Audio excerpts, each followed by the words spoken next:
Today, man, we're going to be talking about how to create an off-meta scheme in College Football 26. Now, if you do not know what the term off-meta means is, when we talk about the meta, when we talk about meta schemes, we're looking at probably trips tight end, bunch tight end, formations like that, or even playbooks like that. You're going to consider, people running that stuff, oh, that's the meta, or that's a meta playbook. Now, an off-meta scheme would be, I would consider wide trips off-meta. For the longest, it's always been off-meta. I know since the college football games have came out, you've seen a little bit more people running it, but I would still consider an off-meta scheme. Gun doubles, spread, empty, stuff like that. Those are off-meta. Things you don't see people run as much, it's off-meta. And there's two reasons why it might be off-meta. One, in this space of online football games, typically a lot of people don't do their own research. They don't do their own labbing and stuff like that. So when they see other people running stuff, they're just going to kind of run with that. So just because you don't see someone running something, it doesn't mean that's not a good scheme or it's not good. It's just maybe there's not a lot of recognition to that. A lot of people might not know about it. Or the other option is maybe it actually is not a very good scheme. So that's what we're going to be talking about today. How you guys can create an off-meta scheme. Because a guy like myself, I've been running an off-meta scheme pretty much almost my whole career. For anyone that does not know me, when I first started out making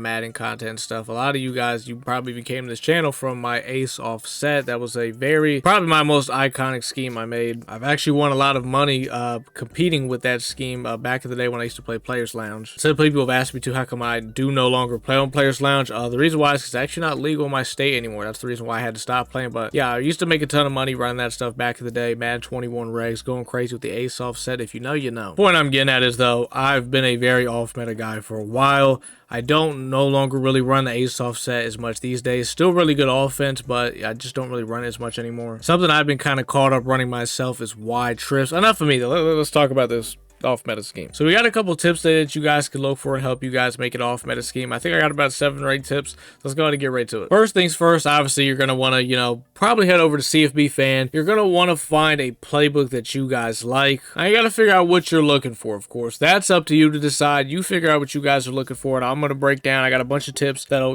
kind of help you guys. First things first, you got to have quick snap ability. So when I say quick snap ability, you always want to have that play where you can just tap at. You don't got to make any adjustments. It's just that good of a play. For me, for example, it's going to be this play right here to the far left out of wide trips, out of the Delaware playbook. It's going to be flood halfback swing. Now, this is a really good quick snap play because you can see this play pretty much attacks every level of the field. Now, obviously, there's, I do make adjustments out of it, but if I wanted to, I could go just straight up snap it. Now, I might stem route this post route a little bit, but it doesn't take any time because you guys know as you're walking up to the field, you can stem route really fast and, you can hit A as fast as possible because it doesn't do the animation and stuff. But this play just attacks pretty much every level of the field. You got the flat route, you got something attacking the sideline and the out route, you got an intermediate route over the middle, you got a very short route over the middle, and then you got the deep post. So it's a very good quick snap play, a very good play when you're going against stadium posts. So look for something sometimes where you can just kind of go to this line and just tap A. Sometimes you need that. Sometimes you do want to make your adjustment and stuff, but being able to just, keep it simple, make it to where the defense can't get their adjustments off, you'd be surprised how much this actually helps you guys. Trust me. Sometimes taking 1,000 years at the line is kind of worse in certain situations. Number 2 is going to be whatever scheme that you decide to create, whatever playbook you decide to go with, you need to be able to attack every single coverage. Shaded up man, shaded down man, cover 3, cover 4, Tampa 2, everything. You need to be able to attack every coverage and have no problem doing it. Kind of brings me back to this, this play right here. This play can actually kind of attack every coverage. Now, I'm not saying you need one singular play. If we go back to the, pick a play screen, I got a ton of plays. We already talked about the flood swing, but even right here, just, straight up verticals, you can never really go wrong with that. It's good against, cover 0 man. It's also really good against Tampa 2. The play to the far right, motion Y angle. It's a really good play, I think, for like cover 4. You're just, kind of attacking that middle of the field. You want to have a ton of plays. Now, you don't, like I said, you don't need a ton of plays, but you want to have stuff to where you can, okay, I'm going against cover 3, no problem. I know what I'm going to do against this. Oh, he's in Tampa 2. Let me go do this real quick. Cover 4, all that stuff. You don't want to have something like, okay, well, he's playing man. I'm not really too sure. And you know what? When you're running this game too, also don't get deterred because in the beginning, you might struggle a little bit. It's your first time. You're throwing some picks. You're like, you can't get deterred from running it. when you go against somebody, you're like, okay, he was doing that. Let me, after the game, go back to practice, run what he was running, and then figure out how to beat that. It's going to help you get better. That goes for not even running an off meta scheme. That just goes for anything in general. That's something you should always do. Number 3 is going to be, do not run something that is going to hinder you. So what I mean by that is, let's say, for example, right, you want to run empty. There is, some guys like to run empty.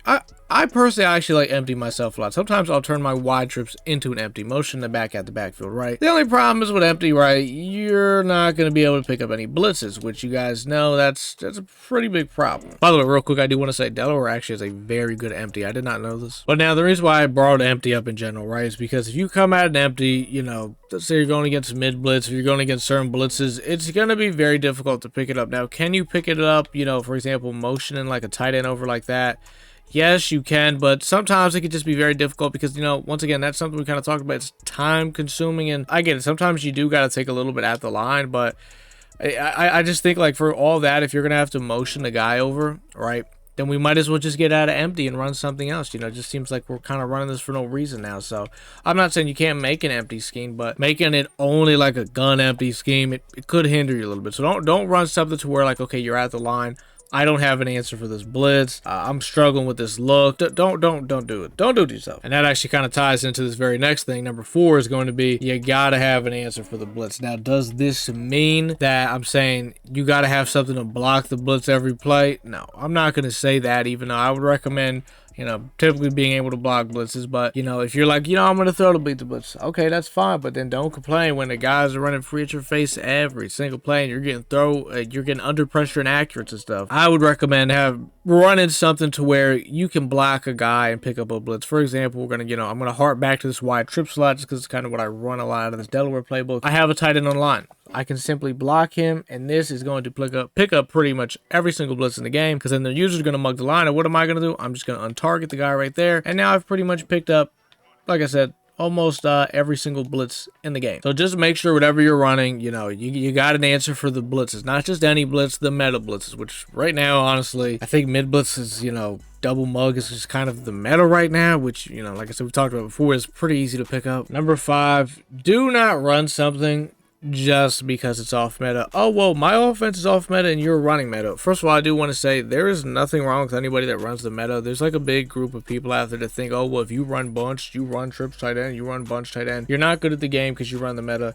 Probably one of the dumbest things I've ever heard. And I'm someone, like I said, I don't even really run the meta. You people that say that are just, you're just dumb. So what I'm getting at is, don't create an offense just to say it's off meta. So let's say I want to run spread, for example. I'm not saying spread is bad. I'm sure there's probably some of you guys out there have really good spread schemes. I'm not a big spread guy, but I think I've even went against some people before that, they might have ran spread, or maybe they even ran like gun doubles, which I think gun doubles has actually gotten way better over the years, especially Delaware. I think they have a really good playbook. I've tried to run Delaware's gun doubles. The only problem is some of the rats take long to develop, and this O-line does not give it to you. But you might create an offense like that, or maybe you want to make a split offense, and you're like, what, I'm going to throw it out of this thing too. No one really does it. And it just might not really be a good scheme, but you're only running it just to say, well, you know what, nobody runs this and I run it. So don't do that. You can create an off-meta scheme with it being really good and not, making it just to say, well, nobody else runs it. So don't do that. Number 6, what is your why for running the offense? Why do you want to run this offense? What is unique about it? Because, there's got to be some uniqueness about it. What makes this different from the other meta formations that you cannot get? For example, with wide trips, right? I feel like wide trips makes it very easy to kind of break down its zone coverage. For example, I could put together some of the most simplest route combos, and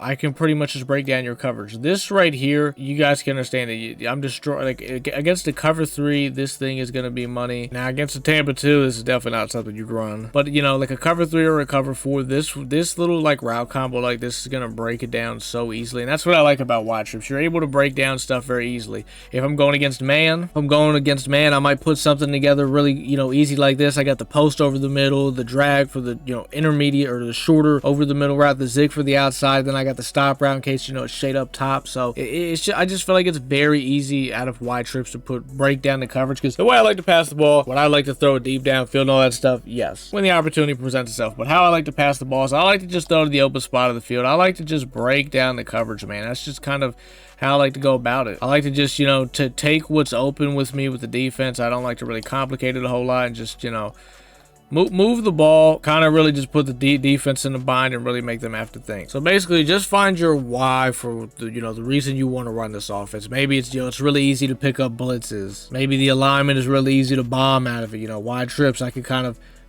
what was that a good? He's open. He's got to lead that. I got to run that back one more time. But your why for well, my tight end just got fucking mugged. But like wide trips, it's kind of easy to run verticals, get downfield really fast. Something really annoying you can kind of do out of it is a little something like this. Have that outside receiver right there on a little drag boy screen. But yeah, have a reason for why you're running your offense. Kind of also goes back to don't just be picking something just to be different. Our very last thing we're going to talk about is you want to have a go-to play. I kind of have like 3, and the reason why I say I have 3 because I have 3 on every different level. I have a go-to RPO play, I have a go-to run play, and I have a go-to pass play. For example, my go-to RPO play is going to be that play right there in the middle, RPO peak Y flat. I think you guys have went against this before. You can see why I would consider it a go-to play because it is very annoying to stop, especially since I run wide trips a lot and it looks very similar to wing trips, so I could even audible to this really quick, and it, you don't know if I'm coming out and you don't know what I'm really kind of running out of it. My go-to run play is going to be the play to the far left, halfback direct snap out of wide trips. Another play you guys have probably seen before. It's a really good run play, and once again, it also is kind of tied into my scheme, so it all kind of works together. And then my go-to pass play, I think you guys have already known this. We've already talked about it pretty much, only like the whole video we've pretty much talked about it. So you want to have some plays that, okay, I got to throw right here. This is my play. This is what I'm going to. I got to run the ball. This is what I'm going to right here. And then, the RPO is just to, honestly, just have some type of RPOs in your scheme in general. If you have some type of RPO that can be kind of tied into your scheme and just make it, like, for example, like, I don't know what bunch tight end it is, but whatever one has, like, the RPO with it, you guys know, the little bubble, it is, very annoying to go against because you're setting up your adjustments, for when they throw it, and then it's like, how they just run that stupid RPO. And simple things like that can really just kind of take your scheme to the next level. But that's pretty much all I got for you guys today, man. I think we kind of went over most of the important stuff you need when, trying to create a scheme. And honestly, like I said, it doesn't have to be off meta. Like, you can tie this into really anything. Like, even if you're going to run bunch, if you're going to run trips tight end, if you're going to run bunch tight end, all this stuff is very important. If this video did help you guys out, man, go ahead and leave a like. And if you are not subbed to the channel, man, go ahead and sub up. But like I said, man, that's pretty much all we got for this one. If there's any other videos that you guys would like to see me post, you guys can comment that down below. But till next time, man, I'll see y'all boys in the next one.